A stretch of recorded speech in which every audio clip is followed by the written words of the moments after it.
आप सभी का मेरे चैनल पर बहुत बहुत स्वागत है। आज मैं आपको जो कहानी सुनाने जा रही हूँ उसका शीर्षक है तीन पुतले। ये एक हिंदी लोक कथा है। कहानी शुरू करने से पहले वही हमेशा की तरह आपसे रिक्वेस्ट है, प्लीज़ मेरे चैनल को लाइक शेयर एंड सब्सक्राइब करें। अच्छा लगे तो कमेंट भी करें। चलिए शुरू करते हैं आज की कहानी तीन पुतले। महाराजा चंद्रगुप्त का दरबार लगा हुआ था। सभी सभासद अपनी अपनी जगह पर विराजमान थे। महामंत्री चाणक्य दरबार की कार्यवाही कर रहे थे। महाराजा चंद्रगुप्त को खिलौनों का बहुत शौक था। वह उन्हें हर रोज एक नया खिलौना चाहिए।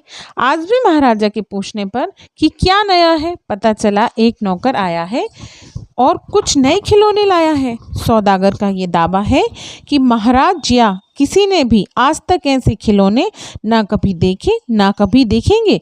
सुनकर महाराज ने सौदागर को बुलाने की आज्ञा दी।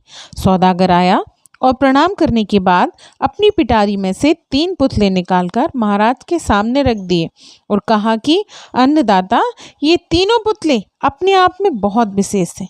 देखने में भले एक जैसे लगते हैं मगर वास्तव में बहुत निराले हैं। पहले पुतले का मूल्य 1,00,000 मोहरे हैं, दूसरे का मूल्य 1,000 मोहरे हैं और तीसरे पुतले का मूल्य केवल 1 मोहर है। सम्राट ने तीनों पुतलों को बड़े ध्यान से देखा। देखने में कोई अंतर नहीं लगा। फिर मूल्य में इतना अंतर क्यों?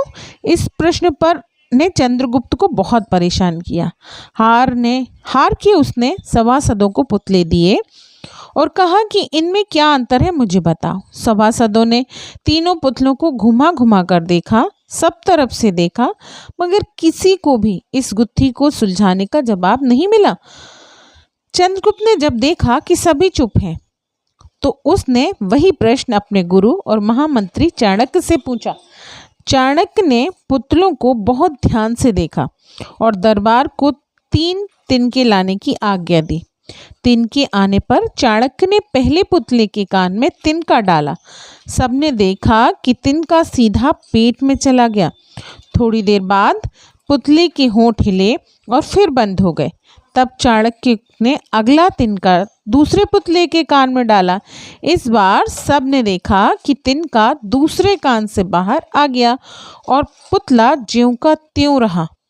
ये देखकर सभी की उत्सुकता बढ़ती जा रही थी। आगे क्या होगा? अब चाणक्य ने तिनका तीसरे पुतले के कान में डाला। सब ने देखा कि तिनका पुतले के मुंह से बाहर आ गया और पुतले का मुंह एकदम खुल गया। पुतला बराबर हिल रहा था, जैसे कुछ कहना चाहता हो। चंद्रगुप्त के पूछने पर कि ये सब क्या है और इन पुतलों का मूल्य अलग अलग क्यों है, चाणक्य ने उत्तर दिया, राजन, चरित्रवान सदा सुनी सुनाई बातों को अपने तक ही रखते हैं और उनकी पुष्टि करने के बाद ही अपना मुंह खोलते हैं। यही उनकी महानता है। पहले पुतले से हमें यही ज्ञान मिलता है और यही कारण है कि इस पुतले का मूल्य 1,00,000 मोहरे है। कुछ लोग सदा अपने में ही मग्न रहते हैं, हर बात को अनसुना करते हैं। उन्हें अपनी वाह की कोई इच्छा नहीं होती। ऐसे लोग कभी किसी को हानि नहीं पहुंचाते। दूसरे पुतले से हमें यही ज्ञान मिलता है और यही कारण है कि इस पुतले का मूल्य 1,000 मोहरे हैं। कुछ लोग कान के कच्चे और पेट के हल्के होते हैं। कोई भी बात सुनी नहीं कि सारी दुनिया में शोर मचा दिया। इन्हें झूठ सच का कोई ज्ञान नहीं, बस मुंह खोलने से मतलब है। यही कारण है कि इस पुतले का मूल्य केवल 1 मोहर है। यह थी हमारी आज की कहानी तीन पुतले। मिलते हैं किसी ऐसी ही अन्य कहानी में। तब तक के लिए नमस्कार।